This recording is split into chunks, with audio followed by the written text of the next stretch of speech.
Friends, எல்லாருக்கும் வணக்கம். இன்னைக்கு நம்ம வந்து இந்த காரா மீன் வச்சு ஒரு சொதி பண்ணலாம்.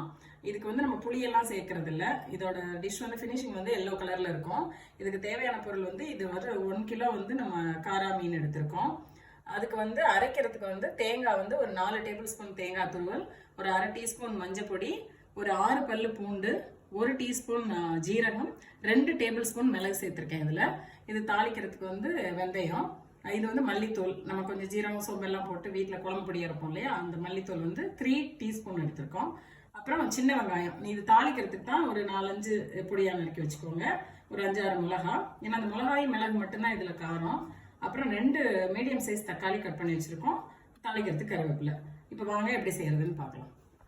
ஸ்டவ் ஆன் பண்ணியாச்சு. கடாயை அடுப்பில் வச்சுக்கோங்க. இது கடலெண்ணெய் சேர்க்குறேன். இதில் வந்து ஒரு 3 டேபிள் ஸ்பூன் சேர்த்துக்கோங்க.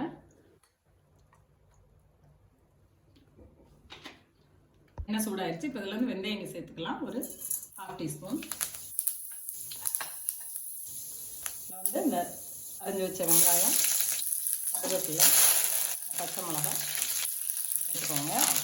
நல்லா வதக்கிடலாம். இந்த மிக்சியில் நம்ம சேர்த்துருக்கோம் இல்லையா, மிளகு, சீரகம், பூண்டு, மஞ்சத்தூள், தேங்காய், இதெல்லாத்தையும் இப்போ நைஸாக அரைச்சி எடுத்துக்கலாம். இதை நறுக்கி வச்சா தக்காளி சேர்த்துக்கலாம். தக்காளி நல்லா வதங்கட்டும்.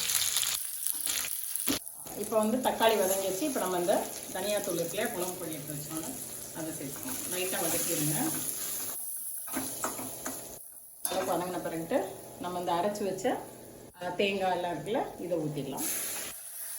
இது ஊற்றிட்டு உங்களுக்கு எந்த அளவுக்கு குழம்பு வேணுமோ அந்த அளவுக்கு நீங்கள் கொஞ்சம் தண்ணி சேர்த்துக்கோங்க. இப்போ வந்து இது தேவையான அளவு தண்ணி ஊற்றியாச்சு. இப்போ மூடி வச்சிடலாம். கொதிச்ச பிறகு நம்ம உப்பு சேர்த்துக்கலாம். நல்லா கொதிச்சிருச்சு. இப்போ நம்ம வந்து உப்பு சேர்த்துக்கலாம்.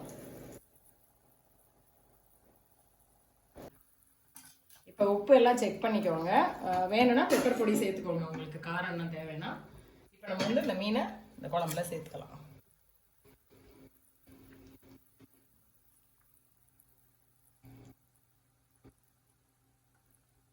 நம்ம மீனெல்லாம் சேர்த்தாச்சு. இப்போ ஒரு 5 to 7 நிமிஷம் வச்சுட்டு ஆஃப் பண்ணிடுங்க. ஏன்னா அந்த மீன் வந்து சீக்கிரம் உடஞ்சிரும். ரொம்ப வேக விடக்கூடாது. சீக்கிரம் வெந்துடும். ஆக்சுவலாக நீங்கள் 5 to 7 மினிட்ஸ் மட்டும் வைங்க. பாருங்கள், இப்போ நல்லா மீன் வெந்துருச்சு. இப்போ நம்ம ஆஃப் பண்ணிடலாம்.